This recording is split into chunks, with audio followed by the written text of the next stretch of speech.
If you're renting, you are wasting money. You need to buy a house. Wrong. That is what everybody is telling you. If you're renting, you don't need to buy a house. You might not be ready to buy a house. We are going to talk about how do you know if you're ready to buy a home? That's step number one. Before you decide to scroll on Zillow, before you contact a lender, you need to watch this video. There are a few questions you can ask yourself to know if you're financially ready to handle a big purchase like owning a home. The first question, and it's kind of small, do you have at least $1,000 in your emergency fund savings account? And I'm not talking about something you can pull out of a retirement account or money that's tucked away in mutual funds or stock options. I'm talking about liquid access to money in a savings account right now today that you can withdraw, not a credit card. Well, that's just the baby step of having an emergency fund savings. And if you don't have at least $1,000 saved up, that is a big red flag that you probably are not financially ready to buy a home. Second question is, how's your debt? What debt do you have? Some people may say their debt is small enough where they can handle a home. And yes, some people go into a home with some debt, but there are some debt that you don't want to go into a home with. So let's look at how you manage your debt today and now. For your credit cards, are you carrying a balance every month? Are you increasing your balances every month? Meaning you're swiping on that card weekly or maybe even daily, but you're still making minimum payments? That's another red flag. Do you have anything in collection? That is definitely going to be a red flag when applying for a mortgage loan. So that is something that you would want to address earlier on and not later when it's too late. There are many ways that you can manage your debt and actually pay off as much debt as possible. There are people that offer these strategies. There's apps out there, there's methods out there. There's one that I like personally and have used for myself and use with my clients when I'm coaching them for financial freedom, and that's the Debt Snowball Method. If you want to know more about it, I can share that with you, and actually you can check the link below for more information. The third question you want to ask is, can I handle a layoff right now and still be able to take care of all the bills? Can I handle a major medical emergency where I can make cash payment for a surgery or a treatment or medication that's needed? Can I handle a car emergency, whether it's car breakdown, need a new transmission, need a new repair on the car? If you can't do that without using a credit card, you're not prepared for life emergencies. And it's not about if it's gonna happen, it's about when. And when that happens and you now have a mortgage, you wanna be able to handle those expenses. So do you have at least 3 to 6 months of emergency fund savings in a bank account? How do you calculate this? Well, I'm glad you asked. So you take all your expenses, including what your new monthly payment for a house would be. So if you pay $1,500 for rent today, but you know your max amount you want to pay for a mortgage would be $2,000. That's an expense, $2,000. What is your expense for phone bill, light bill, electricity? List all those things out, including gas. What would you need to live off of in order to keep surviving? All those expenses for the month, once you have that added up, multiply that by 3 months. And that's the amount you need to have saved as your emergency savings. If you want to take it a step further, try to push for 6 months stashed away. So 6 times whatever that amount is for the month will mean you would have 6 months worth of emergency fund savings, so that if an emergency happened, like a layoff, you would be able to handle paying all your bills, including your mortgage, without going into debt. And actually, more importantly, not having your house foreclosed, because who wants to spend all that money getting into a house just to get kicked out of it? I don't. So instead of necessarily focusing on your credit score, focus on how you're managing debt today, and do you have a savings?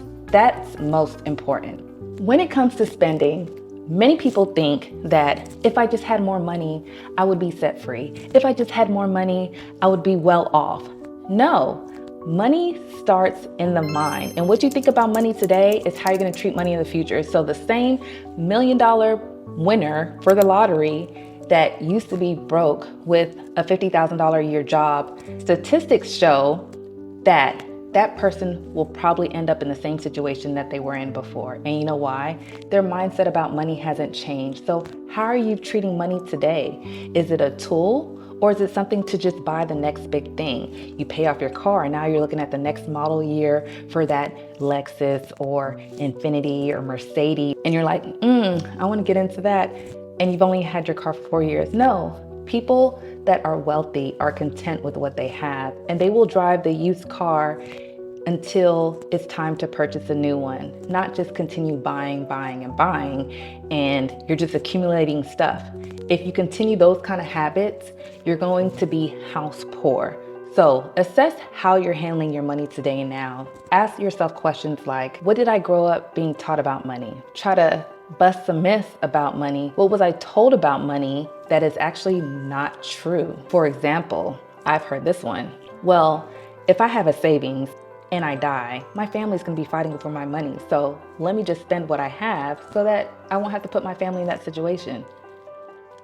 That's the myth. What are the myths that you have about money or that you grew up with? One of the myths that I grew up with is, as long as you're able to pay your debt, that's fine. You just need to be making money to be able to take care of yourself. No, we are meant to live in financial freedom, not to be able to just keep accumulating debt and be working to pay that debt off.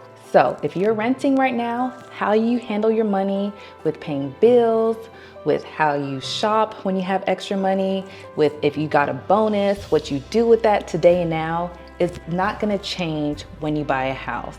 So if you're struggling to maintain your bills and keeping up with savings now, you're still gonna have the same problems when you buy a house, and nothing is gonna fix that.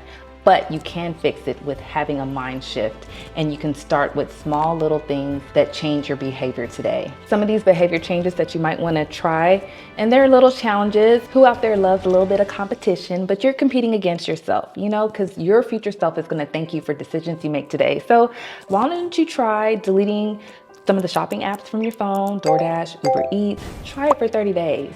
See how that changes your spending, because now you have to consider, do I really want this Whataburger meal? Do I really want that hot and spicy from McDonald's when they're gonna charge service fees, delivery fees, and then you still have to tip on top of that? Or if I really want it bad enough, I'll get in the car and drive about a mile or two to grab me something to eat. But if it's not worth the drive, then you might as well just save the money and cook at home. Another challenge you might want to try is the delay your buy challenge. If you find something on Amazon that looks appealing and you want to just go ahead and add it to your cart, wait. Stop right there. Wait 7 days. And if after 7 days you still want that item, okay, buy it. But if after 7 days you haven't even thought about it, then it probably was just an impulse urge to just spend money, and you can avoid that completely. When you're renting, the landlord is taking care of you. For some of you, especially in apartments, you're not cutting grass, you're not doing roof repairs, something breaks down in the house, somebody is handling it. And then also when you rent, you pay your first month's rent and last month's rent as a security deposit. When you buy a house, some people think, oh, I just have to save for down payment. There are other expenses that come along with purchasing a house. And before you get the keys to the house, you have closing costs, you have appraisal costs, you have to pay for your third-party inspection, and that's out of your pocket, that's not finance. And you have other fees that most people don't even think of. If you want to calculate how much to have kind of saved or cushion for buying a house, you can automatically think of, okay, 3 to 5% for down payment, depending on what type of loan you're gonna pursue. And then also on top of your down payment, just like I mentioned, those fees, you wanna look at roughly between maybe 2 to 3 or even higher percent of the cost of the home.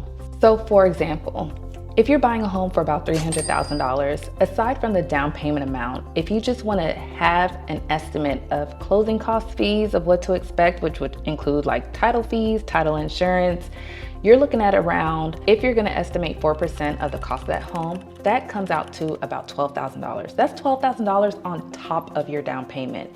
Yes, there's strategic ways of how to get seller concessions to help cover those costs, or even government assistance with that. But to be prepared and on the safe side, you want to have that money put aside just in case. Again, this is not to scare you. This is to make sure that you are ready to purchase a home. And with these simple steps, you can make sure that you are in a place to make a decision. This puts you in an opportunity to ask yourself, am I in a place to really buy a home, or should I keep renting? And remember, if you're renting, there is nothing wrong with that. I would rather be renting and financially free, meaning debt paid off, have money in my savings account, and not stressing about if an emergency was to happen and how I would be able to handle it, versus being in a house and can't do anything, can't go on vacation, can't hang out with friends because I'm living from check to check just to keep up with the Joneses. I ain't about that life, and I know you're not either. So let's make smart money moves so you can be set up for success in the future.